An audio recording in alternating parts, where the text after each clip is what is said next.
ये है कि मेरे चाचा जी के बयान पे ये केस की कार्रवाई होगी और उनका जेल इस हाई सिक्योरिटी जेल से धौलपुर ट्रांसफर किया जाए कड़ी सुरक्षा के बीच। ये नहीं होगा 5 किलोमीटर ले जाके मान के ये भी भाग रहा था, इसको भी ठोक दिया उन्हें या गाड़ी पलट गई। तो क्या कोई साजिश लग रही है कि सत्याकांड? ये साजिश ही तो है, मतलब इतनी बड़ी जेल में हत्या हो रही है तो साजिश से बड़ा और क्या होगा। भाई आपके पिताजी के नाम से अभी अखबार में आएगा कि कैमरे खराब थे। इतनी बड़ी जेल भारत की 1st नंबर हाई सिक्योरिटी है, इसके कैमरे खराब हो गए थे। बताओ, मेरी मांग तो यह है, मेरी तो परिवार को सुरक्षा चाहिए, CBI जांच हो, मेरे चाचा जी का यहाँ से ट्रांसफर हो और उनके बयान पे ये केस मतलब चालू हुआ। और जो बाड़ी ऐसे जो है उन्होंने फर्जी का मुकदमा लगाया RMZ का, उस पर भी कार्रवाई हो। प्रथम दृष्टया जो अभी तक मामला सामने आया है, जगन गुर्जर नाम के व्यक्ति जो यहाँ पर मार्च 2026 से बंद था, उसके ही जेल साथी द्वारा जो एक गमछा होता है उसको इस्तेमाल करके उसकी हत्या कर दी गई है, गला दबा करके।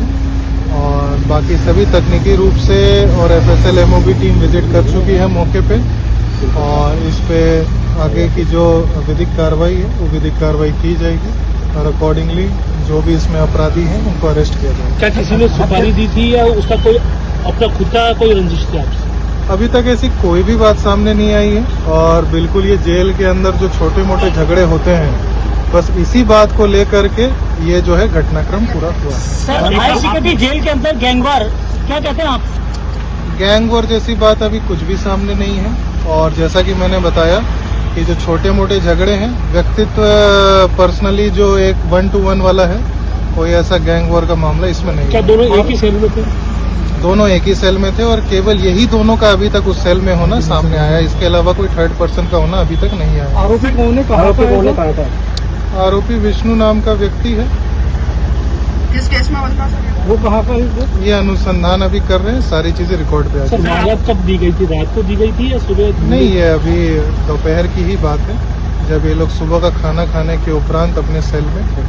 सर, आपने क्या देखा अंदर? किस तरह का घटनाक्रम था? कोई मारपीट जैसी कोई घटना पहले हुई थी या केवल गमछा?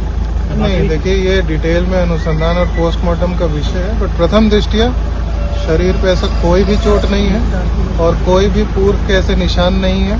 केवल और केवल मात्र जो है वो एक गमछे को इस्तेमाल करके और स्ट्रैंगुलेशन का। दोनों कब से साथ में थे? सेल में कब से साथ में थे? ये कई बार ये सेल में साथ में रह चुके हैं और जो रिकॉर्ड में साथ में आएगा वो रिकॉर्ड पे ले लिया जाएगा। यहाँ पर बैठे हैं, किस तरह का षड्यंत्र जो है इस हत्याकांड में आपको लग रहा है? देखो, जगन गुर्जर की जो हत्या आज अजमेर जेल की, हिंदुस्तान की सबसे सुरक्षित जो हाई सिक्योरिटी जेल कहा जाता है, उसमें हत्या उसकी हुई है। हम चाहते हैं इसकी एक न्यायिक जांच हो और जांच वहाँ से स्टार्ट हो जहाँ जगन गुर्जर, हम आज किसी जगन गुर्जर की इसलिए पैरोपकारी करने नहीं आए कि वो अपराधी था। वो अपराधी था तो कानून उसको बार बार सज़ा दे रहा था, वो अपने आप को सरेंडर कर रहा था, कानून उसको जेल भोग रहा था और उसको परिणाम वो भोग रहा था। हम इसलिए आए कि जब जगन डकैत 11 लाख रुपए का बागी था, जिसकी गोलियों से चम्बल धड़धड़ाहट कांपती थी और 3 प्रदेशों की पुलिस उससे मुठभेड़ करती थी तो वापस मुंह के खा के जाती थी। कोई पुलिस की गोली जगन डकैत के सीने को चीर कर नहीं गई। हमें दुख इस बात का है कि आखिरकार वो कौन सी ऐसी प्रेशर था उस SHO पर, जिस मुकदमे में उसको बंद किया उसमें उसकी जमानत हो गई, उसके बाद 151 में फिर बंद कर दिया।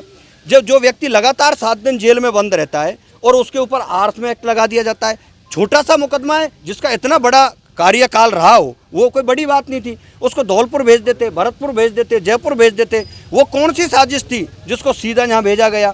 हमारा देखो, पुलिस प्रशासन भी एक बड़ी लोकतंत्र व्यवस्था के तहत चलता है, पुलिस प्रशासन के ऊपर भी राजतंत्र होता है। तो जो हो सकता है इसमें किसी बड़े नेता का हाथ हो, तो ये पुलिस प्रशासन बताए किसके कारण ये साजिश हुई और उसकी हत्या हुई। दूसरी सबसे बड़ी बात, हम कानून में भरोसा रखने वाले लोग हैं, किसी को सज़ा देना कानून का काम है। आज जगन गुर्जर की जो हत्या हुई है, ये सवालिया निशान इस बात पर है कि सबसे सुरक्षित जेल में जो जेल का जो सुप्रीडेंट है, वो जगन के परिवार, उसके बच्चा जब मिलने आता है तो उससे ये कहा जाता है कि आप या तो इसको जल्दी से ले जाओ, नहीं तो इसको इतने मुकदमे लगा देंगे जो यहीं जेल काटेगा। ऐसे जब हम बातों को सुन रहे हैं तो पता लगता है कि कोई साजिश है, कोई न कोई तो साजिश रची गई है। इस बात का खुलासा जब होगा जब जगन गुर्जर का छोटा भाई पप्पू गुर्जर इस जेल में 2 साल से बंद है, उसके बयान लो, उसके बयानों पर मुकदमा दर्ज हो, उसके बयानों को ही आधार बना करके सीबीआई की जांच हो, पप्पू गुर्जर को यहाँ से तुरंत ट्रांसफ़र करके और धौलपुर जेल में शिफ्ट किया जाए। धौलपुर जेल में शिफ्ट इसलिए किया जाए कि जब जगन को मार दिया गया तो उसको भी मारा जा सकता है, जगन गुर्जर के परिवार को पुलिस प्रोटेक्शन हो। ये तमाम जो चीज़ें जो लोकतंत्र की हैं, कानून की हैं, सज़ा देना कानून का काम है, लेकिन तुम जेल में बंद करके किसी भी व्यक्ति को अगर मरवाते हो तो ये कानून की सबसे बड़ी हार है। ये जो राज कर रहे हैं, माननीय मुख्यमंत्री भजन लाल जी से मैं निवेदन करूंगा, आप इस प्रदेश के गृह मंत्री हो, जेल मंत्री हो, जवाब दो ना, क्यों नहीं बोल रहे हैं आप? आज आपसे हर आदमी ये पूछ रहा है कि तुम्हारी सबसे सुरक्षित जगह के अंदर वो व्यक्ति की हत्या हुई कैसे। और मैं ये कह रहा हूँ, जिस तरीके से हम सुन रहे हैं कि जिसका नाम, जो विष्णु का जिसका नाम आया है, वो तो बेचारा बालक है। सूत्रों से पता चल रहा है कि वो व्यक्ति जगन को मार ही नहीं सकता, एक आदमी की हिम्मत ही नहीं कि जगन को कोई मार दे। तो ये भी एक संशय है बड़ा, इसकी भी एक जांच हो। तो तमाम हम न्याय चाहते हैं, हम चाहते हैं कि कानून में लोगों का भरोसा रहे, लोगों को ये लगे कि अगर किसी ने अपराध किया है तो कानून उसको सजा देगा। मैं तमाम उन कैदियों की तरफ से बोल रहा हूँ जो हमारे जेलों में जो बंद हैं, उनके प्रत्येक परिवार के सदस्य होने के नाते कह रहा हूँ कि क्या उनके परिवार के सदस्य अगर जेल में बंद हैं तो सुरक्षित है? क्या इस प्रशासन को और शासन को न्याय पर भरोसा नहीं है? तुम कैसे, किस तरीके से प्रदेश चला रहे हो? तुम कैसे लोगों को मार रहे हो? क्योंकि जब कोई अपराधी बनता है ना, तो अपराधी मन से नहीं बनता।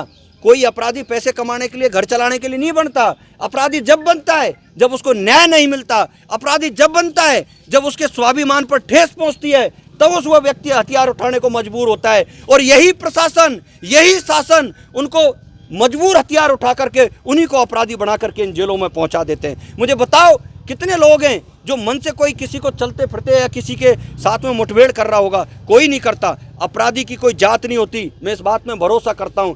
मैं उन तमाम अपराधियों के साथ हूं जो जेलों में बंद हैं, उनके माता पिता और परिवारों से कहना चाहता हूं, जगन तो इस दुनिया से चला गया, उसको तो हम न्याय लेकर के रहेंगे, जांच करवा करके रहेंगे, लेकिन तुम लोगों को घरों से निकलना होगा और कानून की व्यवस्था, कानून का राज कायम करने के लिए आज आपको आवाज़ उठानी पड़ेगी। अच्छा कैलाश जी,